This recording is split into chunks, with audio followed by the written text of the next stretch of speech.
नमस्कार दोस्तों। मरने के बाद स्वर्ग के द्वार पर 4 व्यक्ति खड़े थे। इन 4 व्यक्तियों में पहला राजा था, दूसरा एक व्यापारी था, तीसरा पंडित और चौथा एक आम आदमी जो कि पृथ्वी पर मजदूरी का काम किया करता था, वो था। किसी को भी यह पता नहीं था कि कौन स्वर्ग के अंदर प्रवेश कर पाएगा और कौन वहीं से वापस लौटा दिया जाएगा। सब स्वर्ग का दरवाजा खुलने की राह देख रहे थे और आपस में बातें कर रहे थे। जैसा कि राजा को मरने से पहले से ही ये आदत थी कि अपनी बात सबसे पहले और सबसे ऊपर कही जाए, तो राजा ने कहा, मैं बहुत प्रख्यात राजा हूँ। मैंने धरती पर अपना बहुत नाम कमाया है, इसलिए पूरी संभावना है कि मैं ही स्वर्ग में जाऊंगा। फिर व्यापारी ने अपनी बात सामने रखी और वह बोला, मैंने धरती पर खूब धन कमाया और उस धन से मैंने सैकड़ों लोगों की मदद की, इसलिए स्वर्ग का असली हकदार मैं ही हूँ। अब बारी थी पंडित जी की।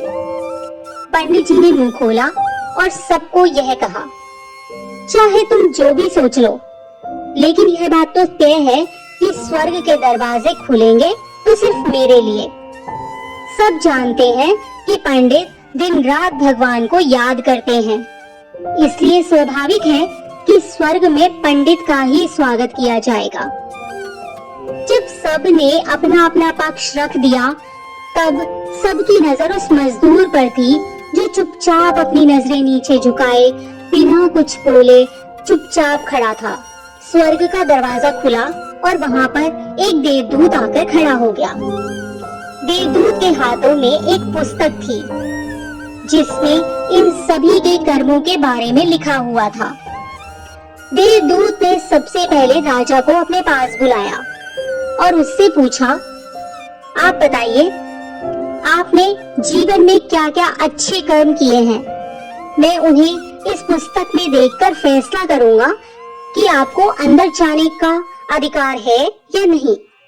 राजा ने कहा, मेरा राज्य जितना बड़ा था उतना ही समृद्ध था और मेरी राज्य के सभी लोग बहुत खुशहाल थे। सभी बड़े आनंद से रहते थे। मैंने उन्हें कभी भी किसी भी चीज की कमी नहीं होने दी थी। यही मेरे अच्छे कर्म हैं। देवदूत ने अपनी पुस्तक में देखा और देखने के बाद राजा से कहा, हाँ, तुम सच कह रहे हो। तुमने अपने राज्य की प्रजा को बहुत सुखी रखा था, लेकिन तुमने अपने राज्य की सीमा को बढ़ाने के लिए जितने युद्ध किए थे, उन युद्ध की वजह से हजारों सैनिकों ने अपनी जान गंवा दी थी और उन हजारों सैनिकों के परिवार के दुख का कारण तुम बने थे, इसलिए तुम स्वर्ग नहीं जा सकते। अब बारी थी व्यापारी की। व्यापारी से जब देवदूत ने पूछा कि तुम्हारे अच्छे कर्म कौन कौन से हैं, तो व्यापारी ने उससे कहा, मैंने सैकड़ों लोगों को खाना खिलाया है, कई आश्रमों में दान दिया है, कई निराश्रित लोगों के लिए घर बनाकर दिया है। यही मेरे अच्छे कर्म हैं।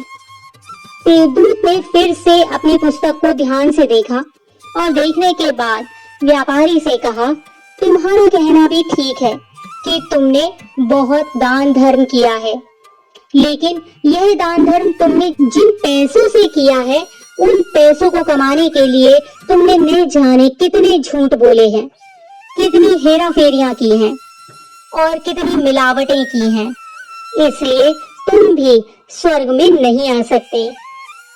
जब पंडित से यही सवाल किया गया, तो पंडित ने बड़े ही आत्मविश्वास के साथ कहा, मैंने अनगिनत लोगों को ज्ञान दिया है, हजारों यज्ञ और पूजाएं की हैं और दिन रात भगवान का जाप किया है। इससे अच्छे कर्म और क्या ही हो सकते हैं। देवदूत ने अपनी पुस्तक के अंदर झांक कर देखा और पंडित से कहा, आपने जितने भी लोगों को जो भी ज्ञान दिया है, उन बातों पर खुद कभी अमल नहीं किया। आपने यज्ञ, पूजा या भगवान का नाम निस्वार्थ भाव से कभी नहीं लिया, इसलिए आपका भी स्वर्ग में आना प्रतिबंधित है। आप स्वर्ग में नहीं आ सकते। मजदूर यह सब देखकर हैरान था कि अब तक जिन्हें महान समझता आ रहा था, उनकी व्याख्या स्वर्ग के दरवाजे पर आकर बदल गई थी। धरती पर जिन कामों को बहुत अच्छा समझा जाता है, उनका यहाँ पर कोई मूल्य ही नहीं है। यमदूत ने फिर इस मजदूर को अपने पास बुलाया और इससे पहले कि वह उससे उसके अच्छे कर्मों के बारे में पूछता, मजदूर स्वयं ही बोल पड़ा, प्रभु, मैं जानता हूँ कि मैं भी स्वर्ग में आने के लायक नहीं हूँ, लेकिन मैं फिर भी बस एक बार स्वर्ग को बाहर से झांक कर देखना चाहता हूँ। इतनी ही मेरी इच्छा है, क्योंकि इससे अधिक इच्छा पालने के लिए मैंने जीवन में कुछ भी नहीं किया है। मैं पूरा दिन मेहनत करता और जो भी पैसे कमाता उन्हें अपने परिवार के पालन पोषण में ही खर्च कर देता था। दान धर्म के लिए तो मेरे पास कुछ बचता ही नहीं था। लोगों का भला और सेवा मैं क्या ही करता, क्योंकि काम के बाद जो भी थोड़ा बहुत समय मुझे मिलता था, उसको मैं अपने ही बूढ़े माँ बाप की सेवा में बिता देता था। और यह सब करने के बाद मैं कभी कभी मंदिर भी चला जाता और भगवान से जैसा भी तूने मुझे दिया है उस जीवन के लिए धन्यवाद कहता। देवदूत ने अपनी पुस्तक को बड़े ध्यान से देखा और थोड़ी देर देखता ही रहा। फिर उसने मजदूर से पूछा, अच्छा, ठीक से याद करो और बताओ, क्या तुमने कभी कोई भी अच्छा काम नहीं किया? मजदूर ने थोड़ी देर और सोचा और वह बोला, हाँ, मुझे थोड़ा थोड़ा याद आया।